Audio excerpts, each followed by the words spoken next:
এই জনগণকে চুষা তাদের উদ্দেশ্য।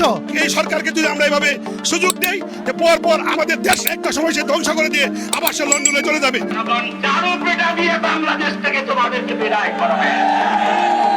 এক মাসে বিদ্যুতের দাম তারা 2 বার বৃদ্ধি করে তারা প্রমাণ করেছে বিগত 17 বছর আওয়ামী লীগ তা করে নাই, এই সরকার 3 মাসে তার চেয়ে বেশি করেছে। এটা দেশ এবং জনগণের জন্য আসলে বর্তমানে খুবই ক্ষতিকর এবং আমরা যেটা প্রত্যাশা করছিলাম 24-এর পরবর্তী সময়ে দেশের এই দুর্ভিক্ষ হবে, এত তাড়াতাড়ি একটা সরকারের জনগণ থেকে বিচ্ছিন্ন হয়ে যাবে, জনগণ সরকারের বিপক্ষে যাবে, এটা আসলে খুব সরকারের জন্য এটা মানে ক্ষতিকর দিক বলে আমি মনে করি। এটা অতিরিক্ত মুনাফা অর্জনের জন্য, জনগণকে চুষার জন্য, এটাই তো মূল কারণ।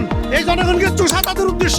আমরা আসলে আশ্চর্যিত হয়েছি যে 24-এর গণ অভ্যুত্থানের পরে, বিপ্লবের পরে আমরা আশা করছিলাম দেশে একটি জনতা সরকার প্রতিষ্ঠিত হবে, কিন্তু দুঃখজনক হলো সত্য, তারেক রহমানের সরকার ওয়াদা দিয়ে এসেছিল 2 বছর পর্যন্ত কোনো নিত্য প্রয়োজনীয় দ্রব্যের দাম বাড়ানো পারবে না, অথচ 3 মাসের মধ্যে পর 2 বার জ্বালানির দাম বাড়িয়েছে। দুর্বার আন্দোলনের মাধ্যমে এই সরকারকে বুঝিয়ে দিতে হবে দেশের স্বার্থ বিরোধী কোনো কাজ সে করতে পারবে না। সারা বিশ্বে তেলের দাম কমাইছে, তখন তারা তেলের দাম বাড়াইতেছে, তার মানে তারা দ্বিচারিত আচরণ করতেছে। আমরা দেখতে পাচ্ছি যে ফ্যামিলি কার্ড দেওয়ার নামে এবং নানা ধরনের কার্ড দেওয়ার নামে সরকার দেশের অর্থনৈতিক তহবিলকে তছরূপ করেছে এবং দুর্নীতিতে তারা নিমজ্জিত হওয়ার কারণে দেশ সামাল দিতে পারতেছে না, বিদায় তারা নতুন করে জ্বালানি তেলের দাম বৃদ্ধি করেছে এবং এতে জনজীবনে ব্যাপক ভোগান্তি সৃষ্টি হবে। এই গণবিরোধী সিদ্ধান্ত সরকারকে অবিলম্বে প্রত্যাহার করতে হবে।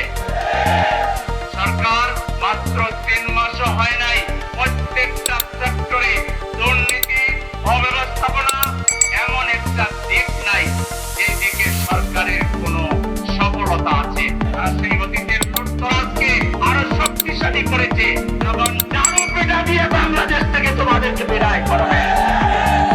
বাংলাদেশের আইন শৃঙ্খলা বলে তেমন কিছু নেই। আইন শৃঙ্খলার দায়িত্বে যে মুখ্যমন্ত্রী আছেন তিনি সব জায়গায় ওনার অবস্থান, কিন্তু আইন শৃঙ্খলা রক্ষায় তিনি সম্পূর্ণ ব্যর্থ হয়েছে।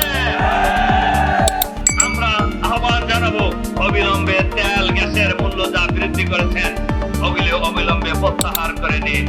এর সাথে সাথে দ্রব্য মূল্য